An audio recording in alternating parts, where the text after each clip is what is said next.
Welcome to Noir Alley, where I've got your weekly delivery of deceit and despair. I'm your host, Eddie Muller. Ask me to paint a perfect portrait of Noir, and I'd probably create, in black and white of course, an image of a lost and lonely man on a rain-slicked street beneath a single glowing streetlight.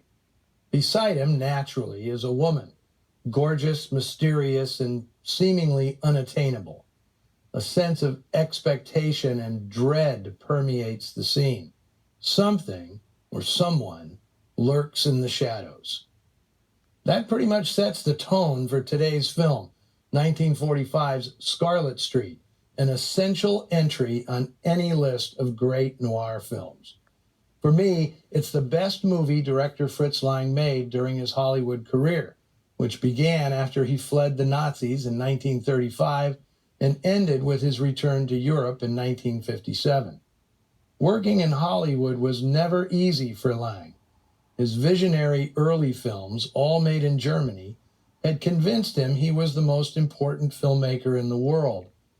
But Hollywood studio bosses quickly cut him down to size.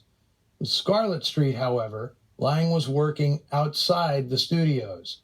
He'd formed an independent production company with producer Walter Wanger, Wanger's wife, actress Joan Bennett, and screenwriter Dudley Nichols.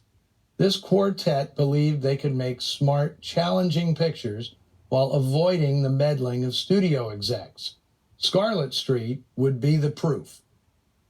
For a director notorious for his cruelty to actresses, and women in general, Lang had two important female collaborators in his career. His rise in the ranks of great filmmakers would have been impossible without Thea von Harbou, who wrote most of his German movies, including Metropolis, M, and the Dr. Mabuse films. Lang and von Harbou had an affair during the director's marriage to his first wife, Lisa Rosenthal, and they married following Rosenthal's death, a death ruled suicide by gunshot, but that many suspected was committed by Lang himself. Once in America, separated from von Harbou, Lang found himself constantly at odds with bosses who wouldn't tolerate his arrogance or the exuberance he displayed spending their money. He enjoyed a good working relationship with Walter Wanger when the two made You Only Live Once in 1937, Lang's second English-language film. The director's biggest successes came when he teamed with Wanger's wife, Joan Bennett, for Manhunt in 1941 and 1944's The Woman in the Window, popular hits that rejuvenated the careers of both the actress and the director. Now, Lang may have been snide in private about Bennett's acting skills, but once they were business partners, he treated her and her husband's money, power, and connections with all due respect. And rumors always swirled that Lang and Bennett were having an affair behind Wanger's back. Scarlet Street is based on the novel La Chienne, literally translated as The Bitch, by popular French novelist Georges de la Fourchaudière. The book had already been adapted to film in 1931 by another world-class director, Jean Renoir.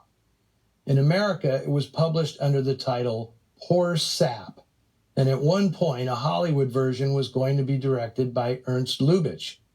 But he felt his touch was wrong for such tawdry material, so when Lubitsch's interest lapsed, Walter Wanger revived the project, specifically for Fritz Lang.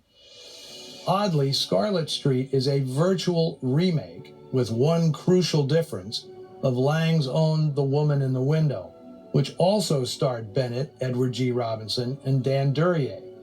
Lang didn't like the studio-mandated ending of that film, which he felt was a cop-out.